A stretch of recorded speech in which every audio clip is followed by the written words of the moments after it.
بيقول لك مرة واحد بيقول لصاحبه: أي حاجة بتدخل راسي مستحيل أنساها، أنا عندي ذاكرة غير عادية. قال له: ده والفلوس اللي أنا مسلفها لك لسه فاكرها؟ قال له: يا اسطى بقول لك أي حاجة تدخل راسي مش تدخل جيبي.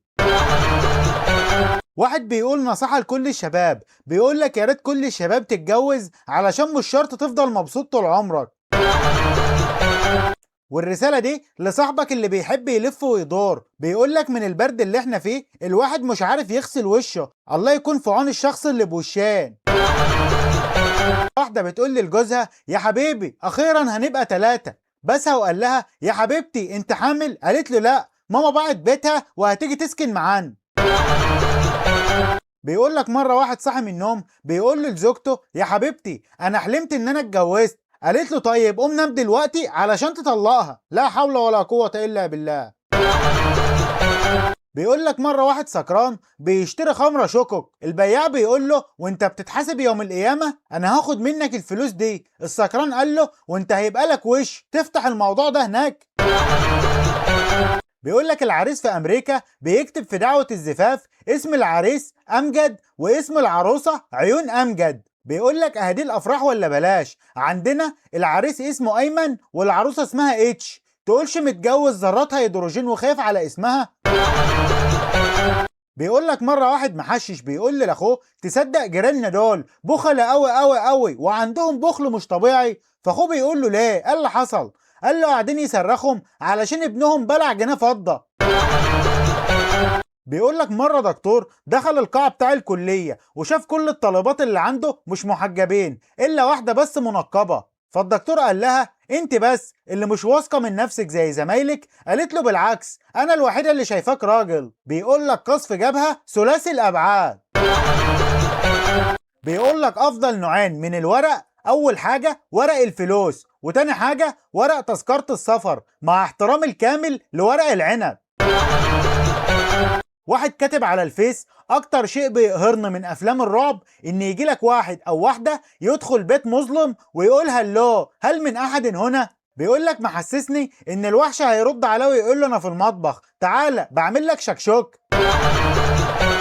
واحد تاني كاتب على الفيس: اموت واعرف ليه الحلم ملهوش بديل، فجأة بلقى نفسي بجري وبيجري ورايا 10 رجالة. طيب يا جماعة اقفوا فهمونا ايه اللي حصل، يمكن نحل الموضوع ودي.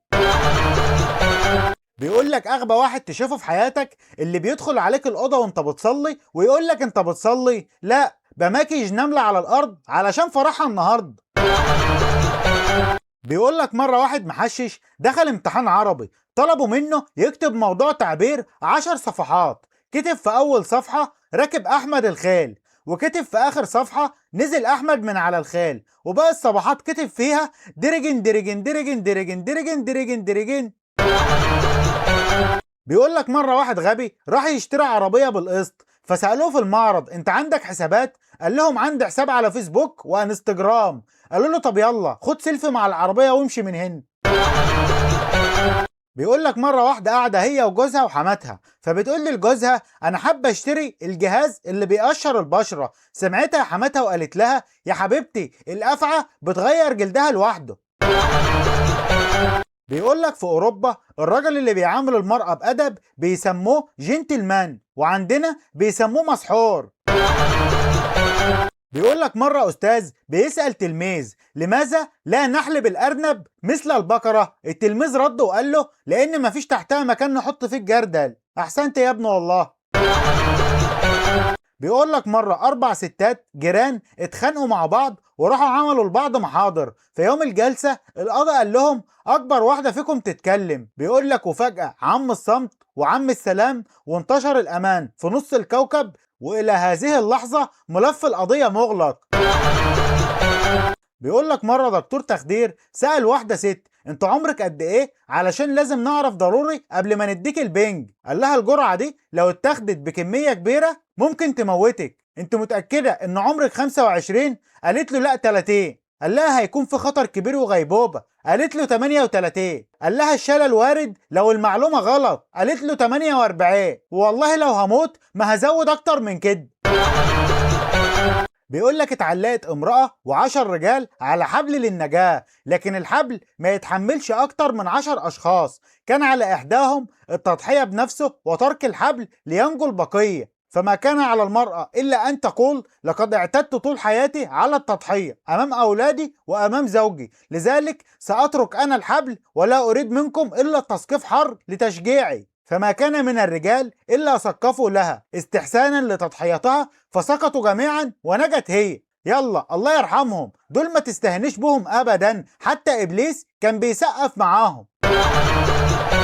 بيقول لك مرة مدير المدرسة دخل الفصل وهو متعصب قوي، فسأل التلميذ الأول وقال له أنت اسمك إيه؟ قال له يوسف. قال له طب بكرة تجيلي وأنت حافظ سورة يوسف. فسأل التاني أنت اسمك إيه؟ قال له يونس. المدير قال له بكرة تيجي وأنت حافظ سورة يونس. فسأل التالت أنت اسمك إيه؟ قال له عمران، بس بيدلعوني يقولوا لي يا كوثر.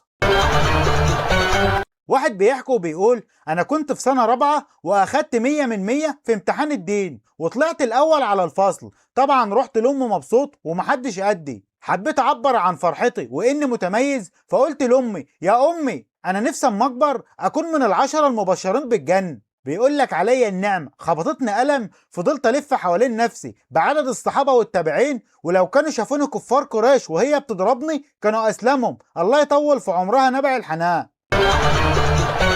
بيقول لك مره واحد بيقول لصاحبه مبروك البنت يا اخويا، انت سميت بنتك ايه؟ قال له بريفاز. قال له ده معناه ايه؟ قال له كحة الهدهد الحيران لحظة غروب الشمس. وانت يا صاحبي سميت بنتك ايه؟ قال له سميتها جنبولي. قال له ده معناه ايه؟ قال له صوت ورق المشمش الناشف لما بياكلوا الغنم بعد صلاة العصر. بيقول لك زمان الحريم لو سألت البنت انت مخطوبة ترد بصوت خفيف لا وهي منزلة راسها من الحياء. دلوقتي لو سألوها انت مخطوبة تقول لهم لا عندكم عريس. اعوذ بالله. بيقول لك من فضول الشعب المصري لو انت قاعد في مطعم اي حد بيعدي من جنبك بيبص يشوفك بتاكل ايه وبعدين يبص لك. انا مش فاهم ده ايه، يعني الاكل مش لايق عليا ولا الفرخة مش شبهي؟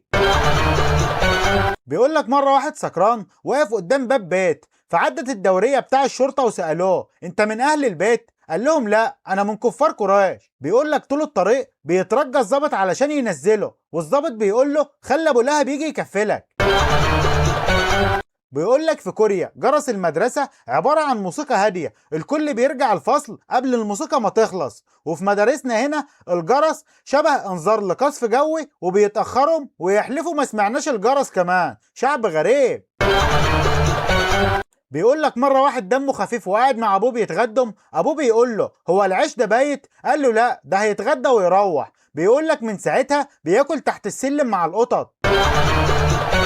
بيقول لك مرة واحد بيقول لزوجته يا حبيبتي لو دخلت مشروع وفشل اعمل ايه؟ قالت له جرب مشروع غيره. قال لها طيب لو نجح اعمل ايه؟ قالت له توسع من مشروعك وكمان تفتح مشاريع تاني. قال لها ده بنت ايه رأيك في مشروع جوازنا نجح ولا فاشل؟ بيقول لك الزوجة لحد دلوقتي ساكتة، لو قالت له فاشل هيطلقها ويتجوز واحدة تانية، ولو قالت له ناجح هيوسع في مشاريع اخرى. حسبي الله ونعم الوكيل فيك، جبت لها توحد. بيقول لك مرة واحد اسمه عوض راح يحج، واول ما رجع من الحج اول مشوار راحه الدكان اللي كان بيشتري منه شكك. دخل الدكان وبعد السلام قال للبقال فين الدفتر اللي انت كاتب فيه حسابي؟ البقال طرم الفرحة وقال يا عيني يا عيني عوض بعد الحج اتغير، سبحان مغير الاحوال. طلع الدفتر قال له افتح الصفحة اللي فيها اسمي. فالبقال فتح الصفحة قال له لو سمحت عدل الاسم واكتب الحاج عوض. بيقول لك مرة واحد بيقول للواحدة هل تقبلين الزواج بيه؟ قالت له لكنني لا أعرف الطبخ ولا الغسيل ولا الكوي. قال لها أريدك زوجتي وليس خادمتي. يا صلاة النبي، ابن مين ده يا جدعان؟ ده اسمه نادر ابن مستحيل اللي غير موجود في الدنيا. بيقول لك البنت لما بتتعصب بتفضل ساعة ونص تتكلم بسرعة، واخر حاجة بتقولها يلا خليني ساكتة احسن. والله مالكيش حق، ده انت كان فاضل لك كلمتين وتخلصي اللغة العربية. بيقول لك مرة واحدة حبت تشغل دماغها على جوزها، بعتت له رسالة على الواتس وكتبت له فيها يا حبيبي جيب معاك دواء للسخونية علشان بنتك حرارتها 40 وصاحبتك ديما عندنا وبتسلم عليك. رد عليها وقال لها مين ديما دي؟ قالت له مفيش، ده انا كنت بتأكد بس انك قرأت الرسالة، يلا ما تنساش الدواء. قال لها بجد؟ اصل انا استغربت لان دي ما معايا. قالت له معاك فين؟ قال لها في الصيدلية اللي تحت في الحارة. قالت له طب خليك عندك وانا نازله لك حالا. اول ما نزلت الصيدليه ما لقيتش حد، اتصلت عليه وقالت له انا في الصيدليه، انت فين؟ قال لها والله انا في الشغل، بس طالما رحت الصيدليه يبقى خد الدواء معاك. قال تشغل دماغها.